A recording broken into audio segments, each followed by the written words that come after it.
Welcome back.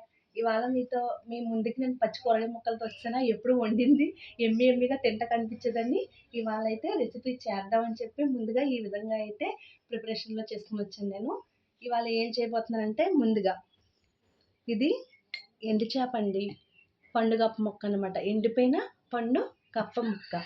So దీన్ని ముందుగా clean చేసేసుకొని హాట్ వాటర్లో వేసుకొని ఒక 5 to 10 minutes పెట్టుకున్న తర్వాత ప్యాన్ పెట్టుకొని ఆయిల్ వేసుకొని, ఉప్పు వేసుకోలేదండి ఎందుకంటే ఇది ఆల్రెడీ ఉప్పగానే ఉంటుంది. ఈ పీసు కారం పసుపు వేసుకొని బాగా డ్రై రోస్ట్ కింద అయితే చేసేసుకొని ఇలాగ కప్పులో అయితే వేసేసుకున్నాను.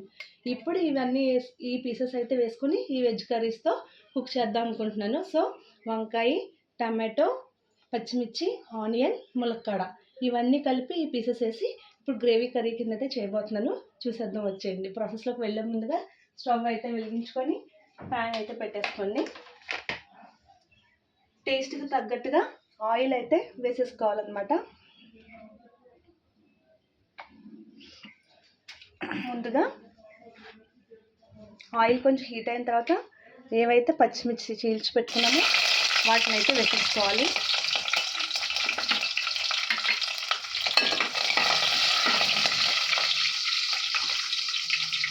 పచ్చిమిర్చి కొంచెం వేగింది అనుకున్న తర్వాత ఏవైతే చాప్ చేసి పెట్టుకున్నామో ఆనియన్ పీసెస్ కూడా ఈ విధంగా వేసేసుకొని బాగా అయితే మిక్స్ చేసేసుకోవాలండి. ఇలా మిక్స్ అవుతున్న దాంట్లో కొంచెం పసుపు, సాల్ట్ అయితే యాడ్ చేసుకుందాం.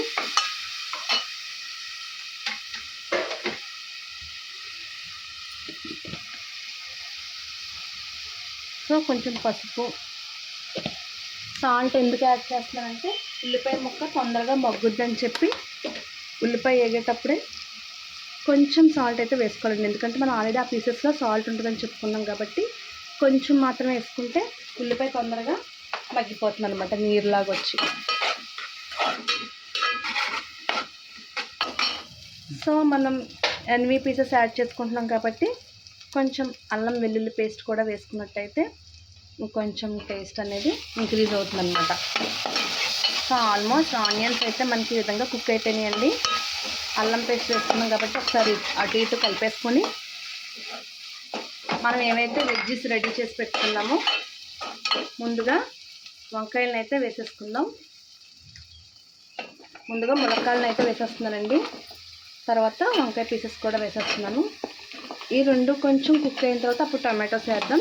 ఎందుకంటే టమాటో కొంచెం పుల్లగా ఉంటుంది కాబట్టి మళ్ళీ ముక్కకు పట్టేసి గట్టిగా అయిపోద్ది. అందుకే కొంచెం కుక్ అయిన తర్వాత టమాటో పీసెస్ అయితే వేసుకుందాం. సో ఈ విధంగా కొంచెం మగ్గిన తర్వాత టమాటో పీసెస్ ఏవైతే ఉన్నాయో వాటిని కూడా యాడ్ చేసేసుకొని మరొకసారి అయితే కలిపేసుకుందాం. కొంచెం మగ్గిన తర్వాత ఇందులో నుంచి వాటర్ అంతా వచ్చేసిన తర్వాత అప్పుడైతే కారం వేసుకుందామండి. సో ఈలోపు అయితే క్లోజ్డ్ కంటైనర్ అయితే క్లోజ్ చేసేద్దాం. సో ఒకసారి అయితే మూత తీసి చూసేద్దామండి.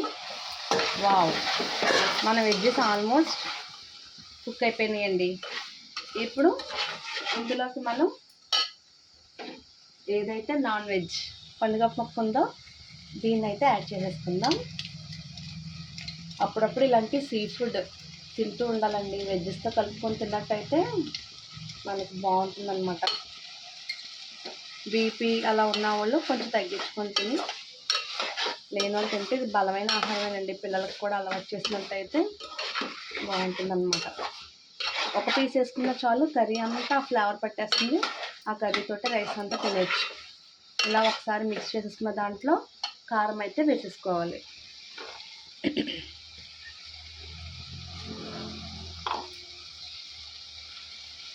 సో నేనైతే 1 స్పూన్ కారాన్ని అయితే యాడ్ చేస్తాను. ఎందుకంటే పచ్చిమిర్చి ఇవన్నీ వేసుకున్నాం కాబట్టి స్పైసీనెస్ సరిపోతుంది. టమాటో వేసాం కాబట్టి ఆ పులుపు కూడా వస్తుంది కాబట్టి అండి బాగుంటుంది అనమాట కర్రీ ఇలా. సో ఇంకొక 5 minutes ఇలా కారంలో మగ్గినట్టయితే తర్వాత వాటర్ అయితే వేసుకుందాం. మీకు పండుగ మొక్క అంటే చూపించలేదు కదండి, ఏ పీస్ మొక్క చూపించాను. సో ఇలా అయితే ఉంటుందండి పీసు. ఈ పీస్ వచ్చి 300 అలా ఉందండి కాస్ట్ అయితే.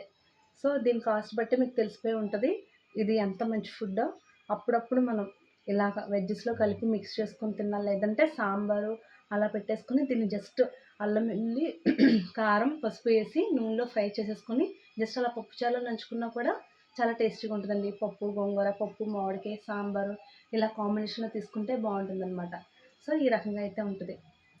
అలానే షుగర్ ఉన్న వాళ్ళు ఇన్సులిన్ వాడడం వల్ల బోన్స్ అనేవి కొంచెం సింక్ అవుతూ ఉండి బలం తగ్గుతూ ఉంటుంది. వాళ్ళకైతే ముఖ్యంగా బాగా పనిచేస్తుందండి. ఇంకేంటంటే బీపీ అలా ఉన్న వాళ్ళైతే సాల్ట్ అయితే మొత్తానికి వేసుకోవడం మానేయాలి. ఇది ఆల్రెడీ ఉప్పు కలిగి ఉంటుందన్నమాట. ఈ విధంగా ఉప్పులోనే ఉంటుంది. సో స్టోర్ చేసుకోవచ్చు మనం. దీన్ని ఎన్ని రోజులైనా కానీ చాలా జాగ్రత్తగా పెట్టుకోవాలన్నమాట. సో 5 to 7 మినిట్స్ తర్వాత కర్రీ అయితే ఈ విధంగా ఉప్పు కారం అయితే పట్టేసింది అండి. అల్లం పేస్ట్ అది ఎగిపోయింది. ఇప్పుడు ఇలాగా గ్లాస్లో కొంచెం తగ్గించుకొని, గ్లాస్ ఫుల్ ఆఫ్ కాకుండా హాఫ్ కొంచెం వాటర్ తగ్గించుకొని ఈ విధంగా వాటర్ అయితే వేసేసుకుందాం. సో వాటర్ వేసాక జస్ట్ ఒకసారి అన్ని వెజ్జెస్కి పట్టేలాగా ఈ విధంగా అయితే మిక్స్ చేసుకొని ఇప్పుడు క్లోజ్ కంటైనర్తో క్లోజ్ చేసేసుకున్నట్టయితే మనకి 15 మినిట్స్ అయితే ఖచ్చితంగా పడుతుంది. సో ఒక పావు గంట తర్వాత మనకి కర్రీ అయితే ఈ విధంగా రెడీ అయిపోయిందండి. సో మనం వేసుకున్న ములక్కాడ, వంకాయ, టమాటో అలానే ఏదైతే ఉప్పు చేప వేసుకున్నామో ఇది కూడా బాగా కుక్ అయిపోయిందనమాట. సో మేమైతే ఇవాళ ఎమ్మి లంచ్ ఈ కర్రీతో తినబోతున్నాం. మీకు ఎలా అనిపించిందో నా రెసిపీ కామెంట్ సెక్షన్లో కామెంట్ చేయండి. ఇంతవరకు మీరు ఇలాంటిది ఏమి ట్రై చేయకపోతే ట్రై చేసి మీకైతే ఎలా వచ్చిందో నాకు కామెంట్ సెక్షన్లో కామెంట్ చేయండి. Bye bye. సరికొత్త రెసిపీతో మళ్ళీ రేపు పొద్దున్న మీ ముందుకైతే వచ్చేస్తాం. Have a good day. Love you.